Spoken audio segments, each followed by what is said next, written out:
Hi everyone, welcome back to my YouTube channel. My name's Jamie AB and let's get into it. So today's video is going to be about the NDP and the CBC and how they exploit kids. In a world where we know about Jeanette McCurdy, who releases a book saying, "I'm glad my mom died," when we have creators like Motherhood Uncharted and Dad Challenge podcast, excuse me, we know the dangers of family vlogging, of child actors, of exploiting children, of this rhetoric around children giving consent. All of this seems to be changing, and I don't know if people really realize that the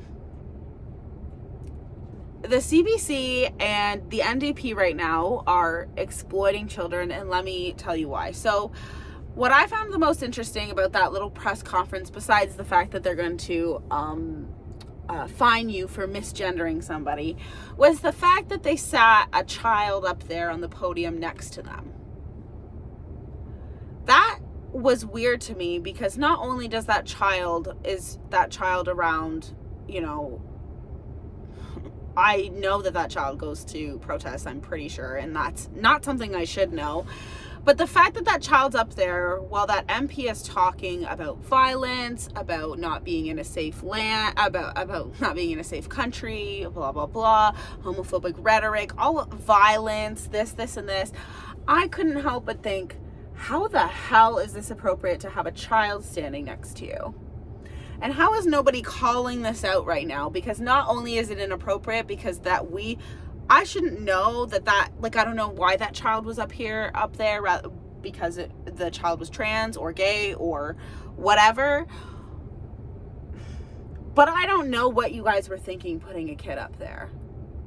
Do you think that you're getting likes and sympathy when you use children like that and exploit them? Because what if she grows up and doesn't want to be placed into that situation? What if you just ruined that for her? What if she wanted to keep, her sexuality private? Kids can't consent, my friends. And then let's talk about this new awful drag kid documentary by the CBC. Because what happened to theater?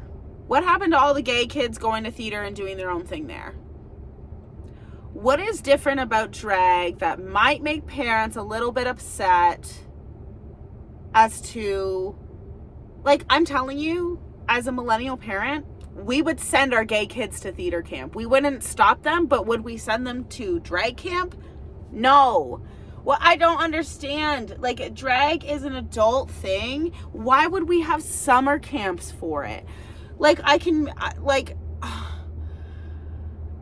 I would say that I could see a drag time story time, but now I've seen so many inappropriate drag time story times that I'm not on board with it. Because there are women who grow up and are weird and dress up as Elsa and go to kids' birthday parties. There's people who dress up as clowns. Like, all of these things, I understand, but what's different about drag? It's the getting money part. Do people not understand that that's what's different? We've always had theater for kids. We've always had kids being able to do whatever they want. I mean, for God's sakes, I went to a Bible camp, and one of the games was putting on a dress, like capture the flag, but you had to put on a dress. And it was always guys doing that. And now we've turned this into some sort of, first of all, thing to exploit kids about. What if this person, which I'm telling you, 9-year-olds cannot make decisions for themselves. What if this 9-year-old grows up and says, I really feel uncomfortable with the fact that this documentary aired about me growing up and my sexuality. And I feel uncomfortable that people were taping me doing all of these inappropriate things. So what's gone from, like, innocently, I think the most beautiful part of being a kid is going into your room, dancing around, living your life, dressing up, doing whatever you want to do. But when your parents, and this goes for toddlers and tiers too, when you take that and you put it on stage for people, or you put it on TV for people and people are watching, that's the disturbing part. The disturbing part is that kids are not allowed to go and dance and sing in their mirrors anymore. They're put on stage and they're made to gawk at by people. That's why I don't agree with drag for kids, because I don't think it's appropriate. I don't even think like dance recitals are too appropriate anymore. I think that if you want to do theater as a kid, then do theater as a kid. Volunteer for your play at your school. Get together, do a drama club. Like, why does it have to be drag specifically? We wouldn't have Moulin Rouge dancers at schools and teaching kids and little girls how to do Moulin Rouge dancing. I feel like we're so out of touch and we've gotten so far down this rabbit hole that people are afraid to say anything, because it's like CBC and NDP are sitting here telling you there's a genocide on our children or our trans youth and all of these things. I've worked with so many kids in my entire existence and I've only seen one child transitioning. One. And they were 16.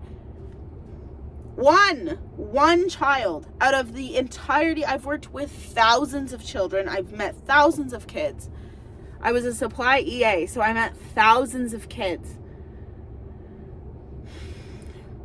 People who struggle with gender dysphoria should not, like, you shouldn't even be making that public. Like, if a kid is struggling with that, just let the kid struggle with it.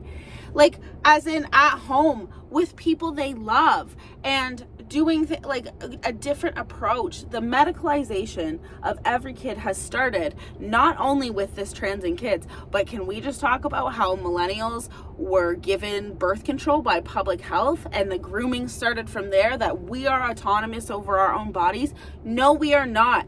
Our parents need to make these decisions because we do not have the frontal lobe downloaded yet.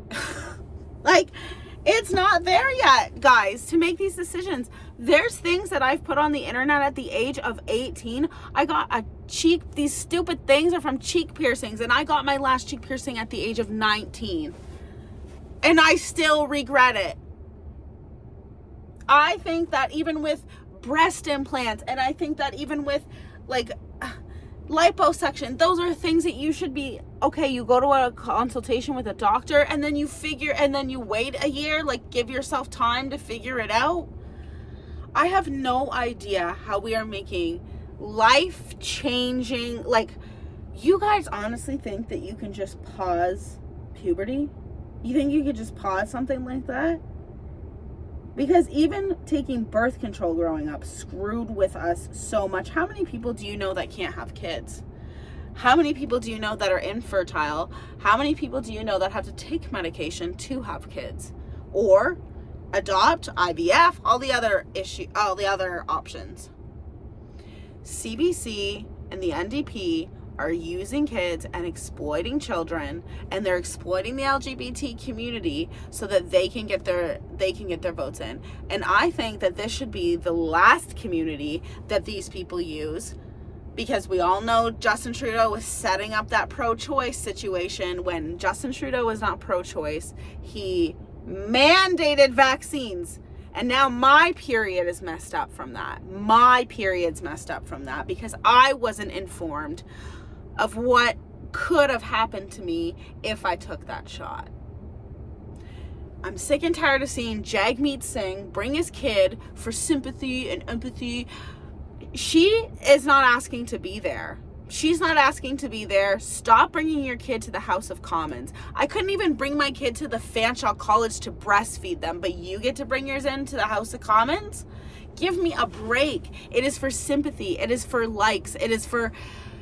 I have no idea, but I'm here to tell you guys that Jagmeet Singh is as bad as Trudeau, and they both need to be voted out of office. We need an election. Let's call an election. Let's get this going. We changed our day of our protest. Mothers and Families United Against Trudeau is now going to be Mother's Day. So yes, we are coming out in waves on Mother's Day to protest this government. I am done with the exploitation. I am done with the carbon tax. I am done with all of these the divide and conquer situations, because listen, we grew up with One Girl, Five Gays. We set the stage for the gays. Okay, Canada, we have been accepting of the gays for years because nobody ever pushed it onto us. You know what I'm saying? Like, there would be Pride Week. It used to be Pride Week. I remember that. I remember Pride Week. And then now it's Pride Year, Pride Month, everything, like, all the time. And I just think that unless you really take a step back and see what it is, you're not going to realize that they're lying to you and they're playing off of your emotions.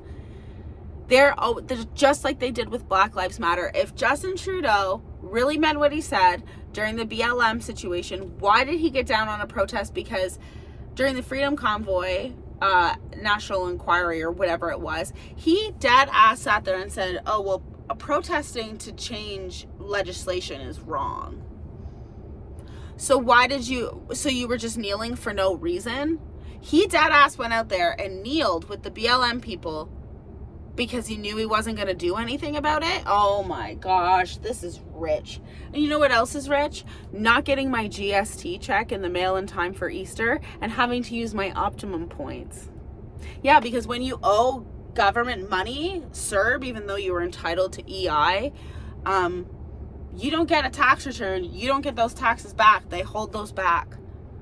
So all these people talking about returns, blah, blah, blah. Well, what about those people who just need their money to start paying off things in the first place? What about that?